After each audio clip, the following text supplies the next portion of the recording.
हरे कृष्णा। ओम नमः शिवाय। कल कल हमने कथा में विश्राम लिया था कि नंदी महादेव से बोलते हैं कि महादेव, क्या माता की अब भी कोई परीक्षा शेष है? क्योंकि अब तो अभिषेक होने वाला है और जैसे ही माता अभिषेक कर लेंगी वैसे ही ये जो परीक्षा है पूजा की, ये पूर्ण हो जाएगी। और परीक्षा जो पूर्ण होगी तो आपको माता को स्वीकार करना होगा। तो अब चलिए हम तीनों चलते हैं, हम तीनों चलकर देखते हैं कि किस प्रकार माता अभिषेक करती हैं और उनका अभिषेक कैसे पूर्ण होता है। अंदर से तो भगवान शिव भी चाहते हैं कि अगर पार्वती वाकई ही मेरे योग्य बन सकती है तो उसे बनना चाहिए। और वो किस प्रकार से अभिषेक करती है, नारद मुनि और नंदी के साथ महादेव भी वहां जाते हैं। तीनों वहां जाकर खड़े हो जाते हैं। पार्वती जो है अभिषेक शुरू करती हैं। अभी जैसे ही अभिषेक शुरू करती हैं, अभी शुरुआत ही होती है तो मैनावती दौड़ते हुए आती हैं। पार्वती पार्वती, अनर्थ हो गया, अनर्थ हो गया पार्वती, कुद्रू ने तुम्हारे पिता को बंधक बना लिया है। और उनकी सुरक्षा के लिए और उनकी बंधक से छुटकारा प्राप्त करने के लिए उसने एक ही शर्त रखी है कि वो तुम्हारा विवाह अपने पुत्र के साथ कर सकता है, करना चाहता है। पार्वती जब ये सब कुछ सुनती है तो वो बिल्कुल भी विचलित नहीं होती, बिल्कुल विचलित नहीं होती, बल्कि कहती है कि माता, महादेव के रहते अनर्थ तो हो ही नहीं सकता, तो आप किस अनर्थ की बात कर रही हैं? मैनावती कहती है कि पार्वती, ये तुम गलत कह रही हो, क्योंकि ये जो कुछ हुआ है ये महादेव के कारण ही हुआ है। महादेव के कारण ही ये स्थिति उत्पन्न हुई है, उन्हीं के कारण हुआ है ये जो कुछ भी हुआ है। पार्वती कहती है कि इसमें हमारे आराध्य का कोई दोष नहीं है माँ, बिल्कुल भी दोष नहीं है। वो तो कभी किसी का अहित कर ही नहीं सकते, कभी किसी का अहित नहीं करते हैं। और एक बात और बता दें माँ, कि हमारे दोष रहित रहते हुए हमारी सहायता करने वो अवश्य आएंगे, क्योंकि हम जानते हैं कि हम में अब कोई दोष नहीं है। हम जानते हैं कि हमने सच्चे मन से उनकी आराधना करी है, तो वो हमारी सहायता करने अवश्य आएंगे। चलिए माँ। और वो शिवलिंग को उठाती हैं और साथ चल पड़ती हैं। जैसे ही पार्वती शिवलिंग को उठाकर चलती हैं, नंदी एकदम बोल पड़ते हैं, माते, मन ही मन में बोलते हैं, ये आप क्या कर रही हैं? ये क्या कर दिया माते आपने? अभिषेक बीच में छोड़ दिया। यदि पूजा संपन्न ना हुई तो महादेव को कैसे पाएंगी आप? नहीं माते नहीं, ये आपकी परीक्षा है माते, अभिषेक पूर्ण करना ही होगा।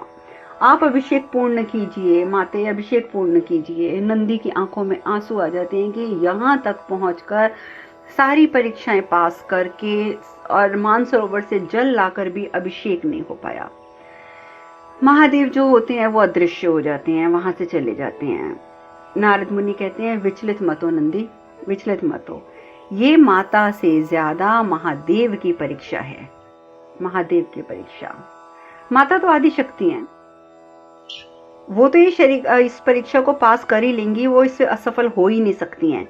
परंतु अब देखना ये है कि महादेव क्या करते हैं, क्योंकि इस समय माता के परिवार के ऊपर जो विपत्ति के बादल मंडरा रहे हैं, तो इसीलिए मैं कह रहा हूं नंदी, ये परीक्षा आज माता की नहीं, ये महादेव की है। उधर ताड़कासुर जो है वो बहुत प्रसन्न है।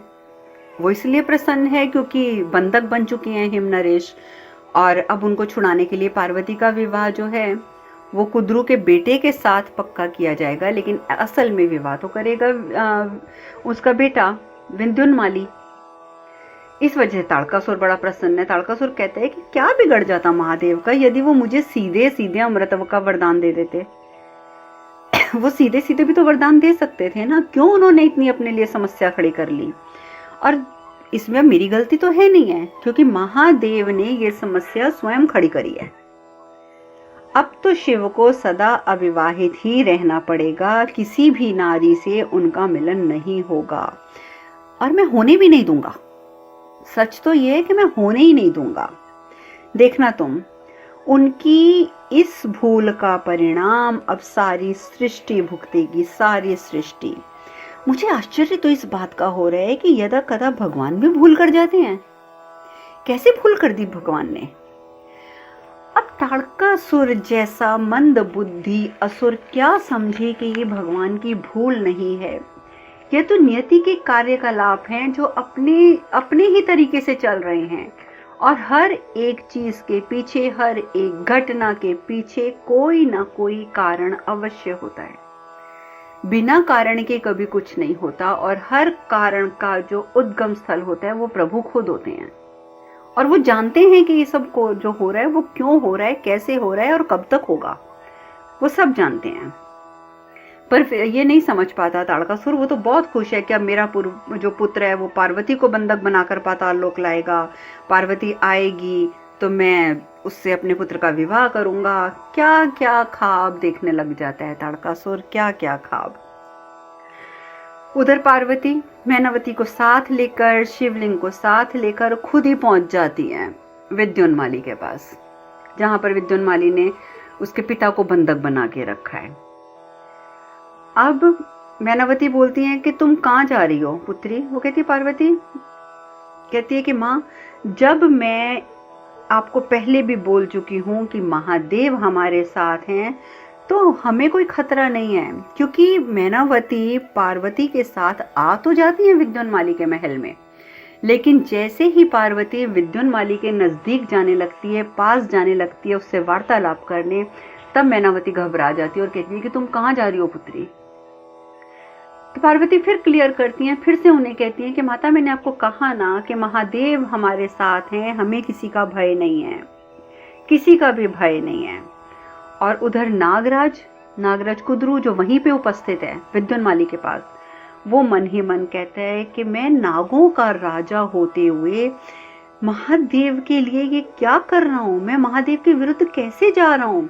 नहीं नहीं नहीं नहीं, ये गलत है, मैं महादेव के विरुद्ध नहीं जा सकता, मैं बिल्कुल महादेव के विरुद्ध नहीं जा सकता। वो तो हमारे नागों के संरक्षक हैं, वो तो नाग को अपने गले में धारण करते हैं, और मैं अपने ही संरक्षक के विरुद्ध जा रहा हूँ? नहीं नहीं, मैं विद्योन्माली का साथ नहीं दूंगा। और कुद्रू मन ही मन में उसी समय खड़े खड़े ये प्रण ले लेता है।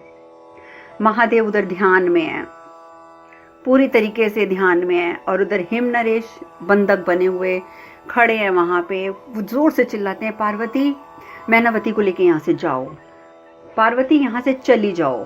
पार्वती कहती, नहीं पिताजी नहीं, हम आपको इस अवस्था में छोड़कर नहीं जा सकते, हम आपकी पुत्री हैं, और कृपया करके आप हमें हमारा पुत्री धर्म निभाने दें पिताजी। पार्वती को कहती हैं कि मैं पुत्री हूं आपकी, बेशक मैं आपका पुत्र नहीं हूं, लेकिन पुत्री का भी एक धर्म होता है, पुत्री का धर्म भी होता है पिताजी, और मैं वही धर्म निभाने आई हूं। और ये कहकर साथ ही क्रोध से विद्योन्माली को कहती है, मुक्त करो हमारे पिता को। विद्योन्माली कहते हैं, अवश्य अवश्य अवश्य मुक्त कर देंगे हम आपके पिता को, अगर आप पाताल लोक चलकर कुद्रू के पुत्र से विवाह कर लें तो हम आपके पिता को मुक्त कर देंगे। पार्वती कहती है, हमने कहा ना कि मुक्त करो, उसके पश्चात हम आपके साथ चलेंगे। विद्योन्माली कहते हैं, नहीं, हमने भी तो आपसे यही कहा कि पहले चलिए, उधर विवाह होगा, इधर आपके पिता मुक्त हो जाएंगे। पार्वती सोचती हैं कि बहस करके समय बर्बाद करने का कोई फायदा नहीं है। पार्वती कहती हैं, चलो ठीक है, अगर आपके पास यही उपाय है तो यही सही, चलो मैं चलती हूँ। हिमनरेश चिल्लाने लगते हैं, नहीं पुत्री नहीं, मत जाओ मत जाओ, महादेव का वर्ण करने के पश्चात तुम इन लोगों के साथ पाताल लोक कैसे जा सकती हो, तुमने खुद महादेव का वर्ण किया है। पार्वती कहती है कि पिताजी, हमारा तो सारा जीवन अब महादेव को समर्पित है, और महादेव कहाँ नहीं है, अब मैं स्वर्ग में जाऊं या नरक में जाऊं या मैं पाताल में जाऊं, कहीं पे भी जाऊं या मैं भूलोक पे रहूं, महादेव तो सर्वव्यापी हैं और वो सदैव मेरे साथ हैं, और मुझे पूर्ण विश्वास है कि महादेव के होते हुए मुझे कोई हानि नहीं पहुंच सकती, कोई भी हानि नहीं। उधर विद्योन्माली कहता है कि सैनिकों, पालकी का इंतजाम करो, और तुम कुछ सैनिक यहीं रहोगे, मैनावती भी यहीं पे रहेगी और हिमनरेश भी यहीं पे रहेंगे बंधक बने हुए। जब विवाह की सूचना आप लोगों को मिल जाएगी तो आप इन दोनों को मुक्त कर देना। अब जो सैनिक होते हैं वो लेकर आते हैं पालकी। अब पालकी लाके वहां रख दी जाती है। पार्वती जी अपने हाथ में शिवलिंग लिए वो उस पालकी में बैठ जाती हैं। अब पालकी में बैठती हैं तो कुदरू को बड़ा बुरा लगता है, कहता है नहीं, ये नहीं हो सकता, ये नहीं हो सकता, मैं माता पार्वती के साथ अपने पुत्र का विवाह नहीं करवाऊंगा। और वो सबके सामने, हिम नरेश के सामने, पार्वती के सामने, मैनावती के सामने विद्युन्माली को साफ कह देता है कुदरू कि मैं अपने पुत्र का विवाह किसी भी हालत में नहीं करवाऊंगा पार्वती के साथ। महादेव तो नागों के रक्षक हैं, हमारे इष्ट देव हैं, मैं उनके विरुद्ध नहीं जाऊंगा। और मुझसे जो त्रुटि हुई है, मैं जानता हूं कि मैंने मुझसे त्रुटि हुई है, मैं महादेव के विरुद्ध गया। अब मैं ये भी जानता हूं कि मैं अब कठोर दंड का अधिकारी हूं, तो महादेव मुझे जो भी दंड देंगे मुझे स्वीकार्य है, परंतु मैं विद्युन्माली के साथ या अपने पुत्र के साथ पार्वती का विवाह कदापि नहीं होने दूंगा, कदापि नहीं। विद्युन्माली और उसके भाई क्रोधित हो जाते हैं। वो कहते हैं कि तुम महादेव का दंड क्या, तुम तो हमारे दंड के भोगी बन गए पहले। और उसको भी वो बांध देते हैं और कहते हैं कि इसको भी बांध दो और पाताल लोक ले चलो। अब इसका जो न्याय है ना, वो भी हमारे पिताजी करेंगे, यानी कि ताड़कासुर करेंगे। अब शिव जो है वो समाधिस्थ बैठे हुए हैं, नंदी परेशान हो रहे हैं। नंदी कहते हैं कि आज तो प्रभु आपकी परीक्षा है, आज तो परीक्षा है, अब तो आप समाधि से उठकर देख लीजिए कि क्या हो रहा है। अरे नंदी क्या जाने कि महादेव तो ध्यान में बैठे हुए भी उनकी पूरी दृष्टि पार्वती के ऊपर है। वो एक एक कार्यकलाप देख रहे हैं जो धरती पर हो रहा है, एक एक कार्यकलाप के कहां पर क्या हो रहा है। महादेव की दृष्टि में सब है। पार्वती कहती है, हे महादेव, हमने तो अपना सारा जीवन आपको समर्पित कर दिया है, और आज अगर हमें पाताल लोक ले जाया जा रहा है, हम पाताल लोक जा रहे हैं, तो भी हम अकेले नहीं जा रहे हैं, आप साथ हैं, क्योंकि हम आपको अपने साथ लेकर ही जाएंगे। और आपको साक्षी मानकर अपने और अपने परिवार की विपत्तियां हम आपको सौंप रहे हैं। अब हमारी हर विपत्ति हम आपको सौंपते हैं। हम ये मानते हैं महादेव, हम किसी योग्य नहीं, क्योंकि अब हमने आपको साक्षी मानकर ये प्रण ले लिया है कि हमारी हर विपत्ति अब आपकी है, हमारा हर कर्म अब आपका है, हम अब जो भी करेंगे वो आपको समर्पित है। और महादेव, यदि अब पार्वती पर कोई आक्षेप आएगा तो उसके भागीदार आप भी होंगे, क्योंकि अब हमारा प्रत्येक कर्म आपके चरणों में समर्पित है। और आप जानते हैं, जब एक भक्त ये प्रण ले लेता है कि उसका हर कर्म, उसका प्रत्येक कर्म भगवान के चरणों में समर्पित होगा, वो अपना हर कर्म अगर भगवान को समर्पित करता है तो उस पर कोई आक्षेप आ ही नहीं सकता, क्योंकि उसके कर्म के जिम्मेदार स्वयं भगवान हो जाते हैं और भगवान उसे का कभी भी अहित नहीं होने देते हैं। और माता पार्वती ने वही किया, और मन ही मन जाप करते हुए ओम नमः शिवाय, ओम नमः शिवाय, ओम नमः शिवाय जाप करते करते वो पालकी में बैठ जाती हैं। पालकी में बैठती हैं। नारद मुनि सब कुछ सुन रहे हैं, सब देख रहे हैं। नारद मुनि कहती हैं कि माता ने हर कष्ट का दायित्व अब आप पर सौंप दिया है प्रभु। माता ने अपने हर कर्म के लिए अब आपको साक्षी मान लिया है, तो अब तो आपको जागृत होकर और माता पार्वती की रक्षा करनी ही होगी, करनी ही होगी प्रभु, करनी होगी आपको रक्षा। क्योंकि नारद मुनि और नंदी लगातार महादेव के साथ बने हुए ये सब कुछ देख रहे हैं। उधर विद्युन्माली कहता है, पालकी उठाओ। जैसे पालकी उठाने के लिए सैनिक आते हैं, माता पार्वती के मुख से और जल्दी जल्दी निकलना शुरू हो जाता है, ओम नमः शिवाय, ओम नमः शिवाय, ओम नमः शिवाय। पालकी हिलती नहीं, इतने सैनिक आ जाते हैं, पालकी नहीं हिलती। विद्युन्माली चिल्लाता है, और बल लगाओ, और सैनिक लाओ, सब आ जाते हैं, पालकी हिलती नहीं है। हिम नरेश परेशान नहीं मतलब प्रसन्न, मैनावती प्रसन्न और हैरान कि ये क्या हो रहा है, मेरी पुत्री एक शिवलिंग लेके पालकी में बैठी और पालकी इतने सारे सैनिक मिलकर भी नहीं उठा पा रहे हैं। विद्युन्माली कहता है, सारे सैनिकों को ले आओ, सारे सैनिक इसी में लग जाओ, इस पालकी को उठाओ। पूरी सेना उसमें लग जाती है, बड़े से बड़े योद्धा आ जाते हैं, पर वो नहीं हिलता। पालकी अपने स्थान से 1 इंच क्या, एक छोटा सा हल्की सी भी आगे नहीं बढ़ती। अंदर ही अंदर विद्युन्माली घबरा भी जाता है। वो एक सबसे जो उसका बड़ा असुर होता है उसको बुलाता है कि असुर देव आओ, तुम आकर इन सबको खत्म कर दो, तुम इसको पार्वती को ही खत्म कर दो, पार्वती खत्म हो जाएगी तो सारी मुसीबत ही खत्म, उसी को खत्म कर दो। अब वो आ जाता है, बड़ा सा जो असुर आता है, न जाने क्या होता है कि बड़ा ससुर आके जैसे ही पार्वती की ओर जाने लगता है, अचानक हिमावत की रस्सियां खुद ही खुल जाती हैं। तो वो कहता है जब हिमावत की रस्सियां खुलती हैं अब तो विद्युन्माली और घबरा जाता है और सीधा कहता है मारो पार्वती को, मार डालो इसको समाप्त कर दो, समाप्त करो इसको। और जैसे ही असुर पार्वती की ओर बढ़ने लगता है, शिव क्रोधित हो जाते हैं बुरी तरीके से, और अपना वो त्रिशूल निकाल लेते हैं, त्रिशूल निकालते हैं और अपना त्रिशूल वो वहीं से फेंकते हैं और सीधा वो त्रिशूल जाके उस असुर के सीने में घुस जाता है और चरमराकर, जैसे एक वस्तु गिरती है ना चरमराकर, उस प्रकार से वो असुर गिर जाता है। विद्युन्माली जो है उससे बिल्कुल भी ये चीज सहन नहीं होती कि उसका इतना बड़ा असुर मारा गया। वो क्रोध में आकर उसके पास, उसने भी, आप जानते हैं कि साधनाएं तो विद्युन्माली ने भी करी थी, उसने तो शिव को प्रसन्न करके उनको अपना अंगरक्षक तक बना लिया था। अब विद्युन्माली क्या करता है, अपना एक दिव्य शस्त्र का आवाहन करता है और दिव्य शस्त्र आह्वान करते ही बिना समय बर्बाद किए वो पार्वती की ओर तोड़ देता है और वो दिव्य शस्त्र जाकर सीधा पार्वती की हृदय से, पार्वती की छाती से टकरा जाता है।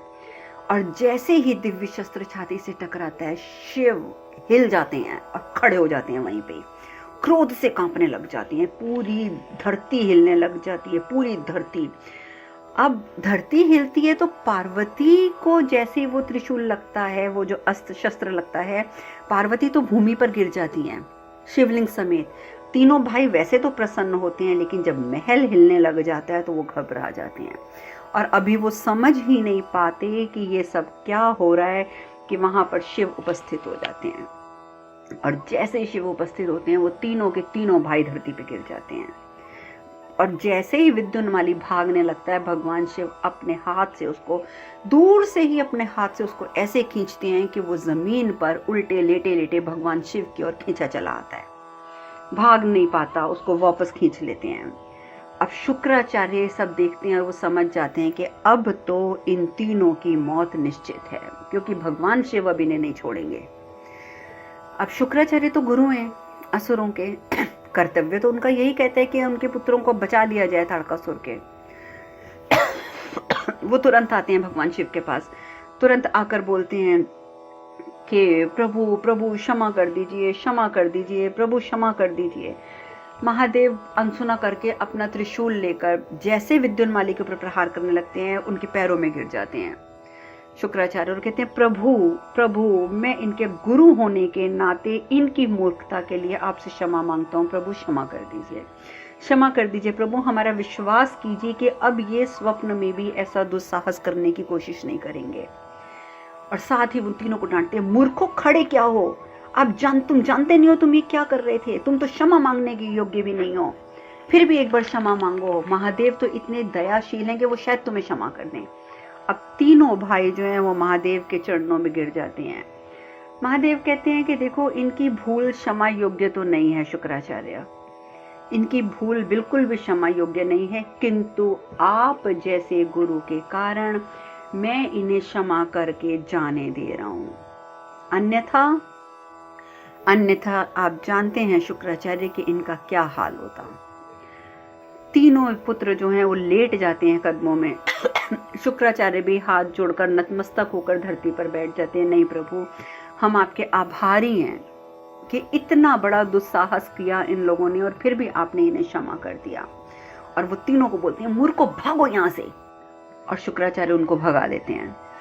सारे सैनिक वहां से भाग जाते हैं, शिव पार्वती की ओर जाते हैं, वो अचेत पड़ी हैं, पार्वती के माथे पे हाथ रखते हैं, माथे पे हाथ रखकर कहते हैं, पार्वती मुझे क्षमा कर दो, मैंने आने में विलंब किया, मैं क्षमा चाहता हूँ तुमसे, मैं सच में क्षमा चाहता हूँ, मैं तुम्हें अपनाऊंगा, मैं तुम्हें वचन देता हूँ कि मैं तुम्हें अपनाऊंगा, तुम्हें सत्य के मार्ग पर मैं स्वयं लेके जाऊंगा। पार्वती की तपस्या अब आज से शिव की तपस्या है, शिव की तपस्या। और आज महादेव ने पार्वती माँ को अपना लिया। उन्होंने वचन दे दिया कि मैं तुम्हें अपनाऊंगा, सत्य के मार्ग पर स्वयं लेके जाऊंगा और आज से तुम्हारी तपस्या मेरी तपस्या होगी। वो पार्वती को उठाते हैं और महल में ले जाते हैं। नारद और नंदी भी आ जाते हैं वहाँ पर। नारद मुनि जब ये बातें सुनते हैं तो नारद मुनि कहते हैं कि आपके वचन सुनकर मैं धन्य हो गया प्रभु, मैं धन्य हो गया।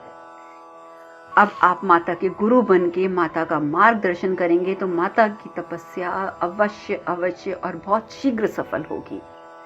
अब आगे क्या होता है, किस प्रकार महादेव अब पार्वती जी को ठीक करेंगे, नंदी के साथ क्या वार्तालाप होगा, ये सब बातें अब हम कल करेंगे। आज हम कथा में यहीं विश्राम लेते हैं। हरे कृष्ण कृष्ण कृष्ण हरे हरे, हरे राम राम राम हरे हरे। आप सब खुश रहें, सुखी रहें, स्वस्थ रहें। हरे कृष्णा। ओम नमः शिवाय, ओम नमः शिवाय, ओम नमः शिवाय।